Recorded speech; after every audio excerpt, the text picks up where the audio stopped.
Hello guys, welcome back to my YouTube channel. So आज हम कलशिक विश्वास के एपिसोड में देखेंगे कि अंबिका रायचंद के घर में अंबिका रायचंद अपने कमरे में बैठी होती है। फिर इतने में जानकी रायचंद आ जाती है। फिर अंबिका जानकी रायचंद को कहती है, वाह आप कब आई, देखिए ना ये रवि ने मुझे गिफ्ट दिया था और ये मैंने उसको। फिर जानकी रायचंद अंबिका को कहती है, जानकी हो जब एक शादीशुदा लड़की प्रेग्नेंट होती है ना तो इसी दौर से गुजरती है और ये पल बहुत ही खूबसूरत होता है और यही पल तुम्हें रवि से छुपाना पड़ रहा है ना। फिर अंबिका जानकी रायचंद को कहती है, हाँ आप बिल्कुल सच कह रही हो, इतनी इंपॉर्टेंट बात है। मैं ही जानती हूँ कि मैंने इस बात को कैसे अपने मन के अंदर रखे रखा है। मैं इतनी बेसब्री से इंतजार कर रही हूँ ना उस पल का जब ये पार्टी खत्म होगी और मैं रवि को ये खुशखबरी दे पाऊंगी। हाँ आप नहीं जानती हूँ कि वो कैसे रिएक्ट करने वाला है। मैं चाहती हूँ जब मैं उसे ये बात बताऊंगी ना तो वो इतना खुश होगा, इतना खुश होगा। मैं उसकी वो खुशी देखना चाहती हूँ, बस जल्दी से वो पल आ जाए। फिर जानकी रायचंद अंबिका से पूछती है, लेकिन ये रवि है कहाँ, तैयार नहीं हुआ क्या अभी तक? फिर अंबिका जानकी रायचंद को बताती है, हो गया वो तो कब का रेडी है, तैयार होकर नीचे गया है विकास भैया के साथ, उसका कुछ काम था। इनफैक्ट मैं भी रेडी हो गई हूँ, हम भी नीचे चलते हैं, एक बार नीचे जाकर देख लेते हैं कि सारी अरेंजमेंट्स हो गई है या नहीं। फिर जानकी रायचंद अंबिका को कहती है, एक मिनट बेटा, नीचे जाने से पहले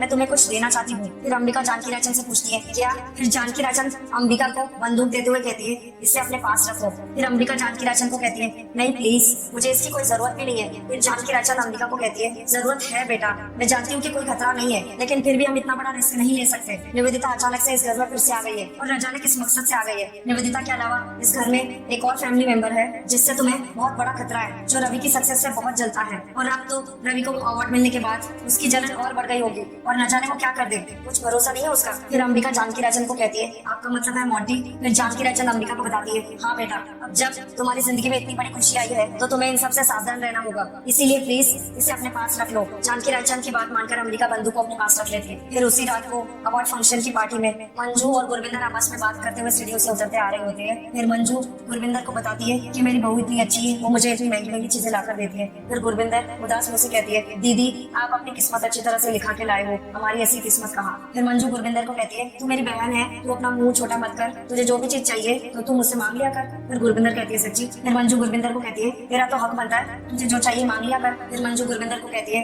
एक बात तो है गुरविंदर, मैं अपनी बहू श्वेता को बड़ा मिस कर रही हूँ। अब ठीक है जी, उसकी मौसी बीमार हो गई, कम से कम पार्टी में तो आ जाना चाहिए था ना। फिर गुरविंदर मंजू को कहती है, दीदी इतनी दूर गई है, वक्त तो लगेगा ना उसे आने में। फिर मंजू विकास को आवाज देती है और श्वेता के बारे में पूछती है। फिर विकास बताता है, हाँ मेरी श्वेता से बात दोपहर में हो गई थी, मैंने तो उसे ये भी बोला था कि तू हवाई जहाज पकड़ के आ जा, लेकिन माँ उसकी मासी का ऑपरेशन ना आज ही है तो वो नहीं आ पाएगी। माँ क्या करे, ऐसे मौके पर फोर्स भी तो नहीं कर सकते ना। फिर मंजू विकास को कहती है, हाँ पर आ जाती तो किसी तरह अच्छा होता ना, दिल बड़ा मिस करता है उसको। फिर विकास मंजू को बताता है, मिस तो मैं भी उसे बहुत कर रहा हूँ, लेकिन क्या करें, उसके अपने घर के प्रति भी जिम्मेदारी बनती है ना, हम क्या कर सकते हैं, उसके बिना ये जश्न एंजॉय करते हैं। फिर गुरविंदर कहते हैं, और क्यों ना मनाए, हमारे रवि पुत्र के लिए आज इतना बड़ा दिन है, हमें तो मनाना ही होगा, है ना दीदी। खिड़की के पास मोंटी अपने मन में कहता है, मुझे इस पार्टी में आना ही नहीं चाहिए था, पैसों के रोप दिखाकर सबसे वाहवाही उठ रही है दोनों मियाँ बीबी की, देखकर दिल जलता है मेरा। रवि की तारीफ में कही हुई एक एक बात खंजर जैसी चुभती है मेरे सीने में। ये दोनों रवि और देविका बस एक ही थाली के चट्टे बट्टे हैं, मतलब ही कहीं का। भाई पहले ऐसा नहीं था, शादी से पहले कितना अच्छा था, मेरा कितना ख्याल रखता था, ये देविका ही सारी मुसीबत की जड़ है, उसी की वजह से रवि बदल गया, तो मैं इनसे सिर्फ दुश्मनी का ही रिश्ता निभाऊंगा। फिर इतने में जानकी रायचंद मोंटी को देख लेती है। जानकी रायचंद मोंटी से पूछती है, क्या बात है मोंटी, यहाँ अकेले मुंह मोड़कर खड़े हो, पार्टी से खुश नहीं हो? फिर मोंटी गुस्से से जानकी रायचंद को कहता है, आप पार्टी एंजॉय कर रही है ना, तो जाइए ना एंजॉय कीजिए, और वैसे भी इस पार्टी के लिए काफी सारे पैसे फेंके हैं आपने। फिर जानकी रायचंद गुस्से से मोंटी को कहती है, बहुत ही बदतमीज हो तुम, बड़ों से कैसे बात करते हैं, इस बात की जरा सी भी तमीज नहीं है तुम्हें। फिर मोंटी गुस्से से जानकी रायचंद को कहता है, हाँ मैं ऐसे ही बात करता हूँ और आप खुद चल कर आई है मुझसे बात करने के लिए, मैंने कोई न्योता नहीं दिया था कि आइए मेरे से बात कीजिए आके। फिर जानकी रायचंद गुस्से से मोंटी को कहती है, ऐसे मुझे भी कोई शौक नहीं चढ़ा कि तुम जैसे बदतमीज और बेईमान इंसान से बात करूं। मैं देख रही हूँ कि अपने भाई और भाभी की सक्सेस से तुम खुश नहीं हो, ये सब कुछ तुम बर्दाश्त नहीं कर पा रहे हो, वक्त रहते सुधर जाओगे तो तुम्हारे लिए अच्छा होगा, वरना तुम्हारा वो हश्र होगा ना जो तुमने सपने में भी नहीं सोचा होगा। गलत राह पर चलना, निवेदिता जैसे गलत इंसान का साथ देना, अपनों के रिश्तों को पहचानना भूल गए हो तुम। निवेदिता तो अपने डैड के कॉन्टेक्ट को लेकर बाहर निकल आई, मगर मैं तुम्हें ऐसे अंदर करूंगी ना कि सारी जिंदगी जेल में सड़ते रहोगे और कोई पूछने वाला भी नहीं होगा, और अगर तुम्हारा यही रवैया रहा ना तो वो दिन भी दूर नहीं है। फिर मोंटी गुस्से से जानकी रायचंद को कहता है, आप जा सकती है और आपको जो करना है वो आप कर सकती है, मैं किसी से डरता नहीं हूँ, आज मेरा दिल जो कहेगा मैं वही करूंगा, अब आप जाइए यहाँ से, समझिए आप। फिर जानकी रायचंद गुस्से से मोंटी को कहती है, समझने की जरूरत तो तुम्हें है, वैसे भी मैं तुम्हें सिर्फ चेतावनी दे रही हूँ, ये नहीं कह रही हूँ कि मुझसे डरो, लेकिन हाँ अगर तुमने मेरी बेटी या दामाद को जरा सी भी चोट पहुंचाई या उनकी खुशियों में कोई दखल अंदाजी की तो मैं अपनी बेटी की खुशियों को बचाने के लिए मैं किसी भी हद तक जा सकती हूँ, किसी की जान भी ले सकती हूँ। सेना और रवि आपस में बात कर रहे होते हैं और फिर इतने में निवेदिता आ जाती है। निवेदिता सेना को बताती है और उस वक्त मेरी कंपनी ने इसे job the. He is very talented mister Sinha. देखिए ना, इनकी वजह से मेरी कंपनी 4 साल में कहां से कहां तक पहुंच गई। फिर सिन्हा मिस्टर लूथरा से पूछता है, आप कैसी है and how about your illness? आपकी तबीयत कुछ ठीक नहीं थी? फिर निवेदिता बताती है यस। फिर सिन्हा पूछता है एवरीथिंग इज फाइन? फिर निवेदिता सिन्हा को बताती है everything is much better, thank you so much for asking. Mister Sinha, if you don't mind, क्या मैं रवि को कुछ देर के लिए बोरो कर सकती हूँ? फिर सिन्हा कहता है sure, why not, it's all yours. Ravi जैसे ही जाने लगता है, निवेदिता उसे रोक लेती है। फिर निवेदिता रवि को कहती है, रवि आई एम सॉरी कि मुझे तुम्हारी कॉन्वर्सेशन में इंटरप्ट करना पड़ा, लेकिन मुझे तुमसे कुछ बात करनी है। फिर रवि गुस्से से निवेदिता को कहता है, लेकिन मुझे तुमसे कोई बात नहीं करनी, सो प्लीज। फिर निवेदिता रवि को कहती है, रवि प्लीज एक बार मेरी बात तो सुनो, मैं जो कहना चाहती हूँ मुझे कहने दो रवि। लुक रवि, मुझे सिर्फ तुमसे इतना ही कहना है, जो कुछ भी मैंने तुम्हारे साथ किया है, I feel really regret, I am so sorry कि मैंने तुम्हें इतना। फिर रवि गुस्से से निवेदिता को कहता है, मिस लूथरा, मुझे आपकी सॉरी नहीं चाहिए, यू अंडरस्टैंड। और एक बात ध्यान से और सुन लीजिए, जब तक आप मेरे नजरों से दूर हैं तो मुझे कोई फर्क नहीं पड़ता कि आप क्या करती है, मुझे कोई फर्क नहीं पड़ता, you understand, and stay away from me. फिर पल्लवी साक्षी को कहती है, साक्षी ये निवेदिता को क्या हुआ है? रवि जीजू ने इतना कुछ सुना दिया फिर भी ये इतनी शांत है, स्वीट सी स्माइल दे रही है, इनफैक्ट कुछ अजीब सा लग रहा है मुझे। फिर साक्षी पल्लवी को कहती है, तुझे तो सिर्फ अजीब सा लग रहा है ना पल्लवी, मुझे तो बहुत डर लग रहा है, मुझे तो लग रहा है कि ये कहीं तूफान से पहले की शांति तो नहीं है, पता नहीं इस चेहरे के पीछे आखिर क्या छुपा है। अंबिका अकेले बैठी होती है, फिर जानकी राजन उसे देख लेती है। जानकी राजन अंबिका से पूछती है, क्या बात है बेटा, तुम्हारी तबियत तो ठीक है, तुम यहाँ क्यों बैठी हो?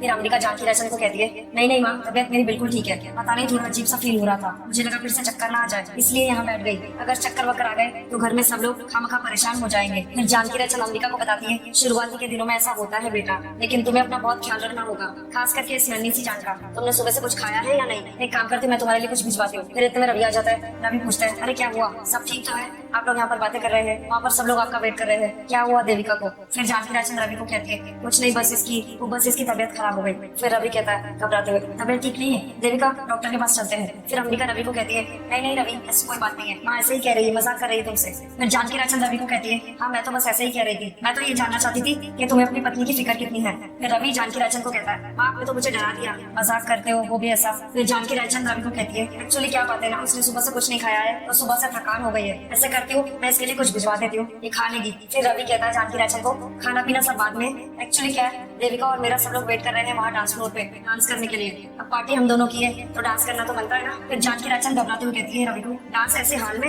नहीं नहीं। फिर रवि कहता है, इस हालत में? देखिए आप लोग मुझे बताइए साफ साफ क्या चल रहा है, ऐसा क्या है? फिर अंबिका रवि को कहती है, कुछ नहीं रवि, वो एक्चुअली मैंने कुछ खाया नहीं है ना सुबह से, तो माँ कह रही थी मैं ऐसे जाऊंगी खाली पेट डांस करने के लिए तो कहीं मेरी तबियत ना खराब हो जाए। फिर रवि अंबिका को कहता है, अरे इतनी सी बात, इसमें कौन सी बड़ी बात है, बेटर आइए इधर। फिर रवि अंबिका को कहता है, एक काम करो तुम मेरे हाथों से खा लो। फिर अंबिका रवि को कहती है, रवि मैं खा लूंगी। फिर रवि गुस्से से अंबिका को कहता है, खा लूंगी मतलब क्या, मैं खिलाऊंगा तो मतलब जहर बन जाएगा, हद होती है, पति इतने प्यार से खिला रहा है, खाओ ना प्लीज। फिर अंबिका रवि के हाथ से खाना खाने लगती है। फिर अंबिका रवि को देखकर अपने मन में कहती है, रवि तुम तो वैसे भी मेरा इतना ख्याल रखते हो, जब तुम्हें पता चलेगा कि मैं मां बनने वाली हूँ तब तो पता नहीं तुम क्या करोगे और कितना ख्याल रखोगे मेरा, मैं बहुत ही बेसब्री से इंतजार कर रही हूँ उस पल का। फिर रवि अंबिका को कहता है, सो एनीवेज मैंने खा लिया लास्ट बाइट, चले अभी डांस फ्लोर पे सब लोग वेट कर रहे हैं। फिर अंबिका कहती है, रवि वो।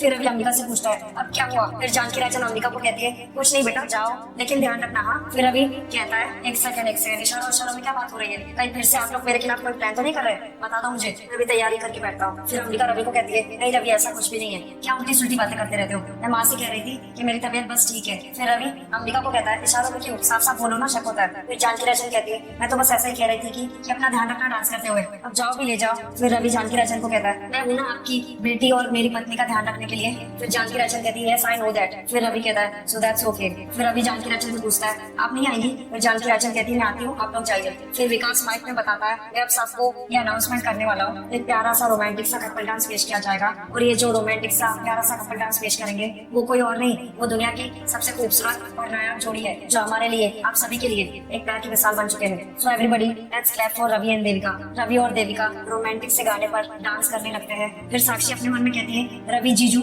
और दीदी कितने खुश लग रहे हैं, कितना प्यार करते हैं एक दूसरे के साथ, काश रवि जीजू जैसा प्यार मोंटी भी मुझसे करता, काश मेरे नसीब में भी ऐसा प्यार होता। फिर साक्षी की नजर मोंटी पे जाती है। फिर साक्षी अपने मन में कहती है, ओह गॉड, ये तो डांस देख ही नहीं रहा, बस शराब पिए जा रहा है, क्या हो गया मोंटी तुम्हें, क्यों ऐसे बन गए हो? फिर इतने में रवि और देविका का डांस खत्म हो जाता है, सारे लोग तालियां बजाते हैं उसके डांस परफॉर्मेंस को देखकर। फिर रवि अंबिका को कहता है, एक सेकंड में अभी आया। फिर रवि सबको कहता है, एक्चुअली आप सभी को मैं ये बात कहना चाहता हूँ, मेरा मतलब है कि बताना चाहता हूँ कि ये जो अवार्ड मुझे मिला है, इस अवार्ड की असली हकदार मेरी पत्नी देविका है, मैं नहीं। देविका ने हर कदम हर मोड़ पर मेरा साथ दिया है, और अगर देविका नहीं होती तो शायद मुझे ये रिस्पेक्ट, ये सक्सेस कभी नहीं मिलती। मैं अपने आप को बहुत लकी मानता हूँ कि मुझे देविका जैसी पत्नी मिली। ये अवार्ड मेरी तरफ से तुम्हें, of course just take it. फिर देविका अवार्ड ले लेती है रवि से। रवि के कहने पर सारे लोग क्लैप कर रहे होते हैं और मोंटी गुस्से से देख रहा होता है। फिर अंबिका रवि को कहती है, मुझे समझ में नहीं आ रहा कि मैं अपना प्यार कैसे बयां करूं। बस इतना ही कहना चाहती हूँ कि आई एम श्योर कि मैंने पिछले जन्म में बहुत अच्छे काम किए होंगे, इसलिए मुझे तुम जैसा पति मिला। और बस मैं यही चाहती हूँ कि आने वाले हर जन्म में बस मुझे तुम ही मिलो। फिर रवि अंबिका को कहता है हर जन्म में। फिर अंबिका सबको बताती है इनफैक्ट आप सभी को रवि जैसा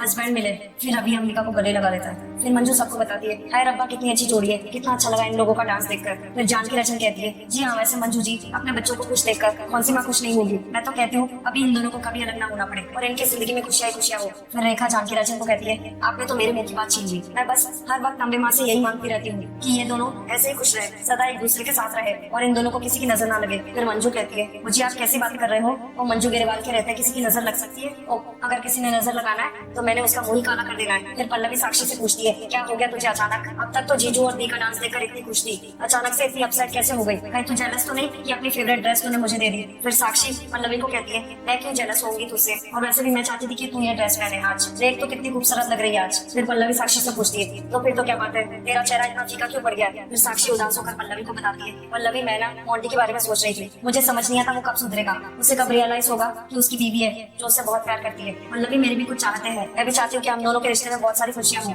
मैं भी उन खुशी को महसूस करना चाहती हूँ। देखना वो जिस तरीके से बिहेव करता है मुझे कुछ समझ में नहीं आता, बहुत इरिटेट हो जाती हूँ मैं, और मैं बहुत परेशान हूँ उसके इस बिहेवियर से। क्यों करता है वो ऐसा मेरे साथ? बोलना पल्लवी, जब भी मैं तुझसे मोंटी के बारे में बात करती हूँ तो हमेशा चुप हो जाती है। फिर पल्लवी साक्षी को कहती है, साक्षी अब मैं क्या बोलूँ तुझे इस बारे में, मतलब जिस बात के बारे में मुझे कोई आइडिया नहीं है उसके बारे में मैं कैसे तुझे कुछ बोलूँ। और एक बात सच बोलूँ, मोंटी तेरे लायक ही नहीं है यार, तू उससे बहुत ज्यादा बेटर पार्टनर डिजर्व करती है। सो गाइस आज का कलश विश्वास का एपिसोड यहीं पर समाप्त होता है। Thank you for watching.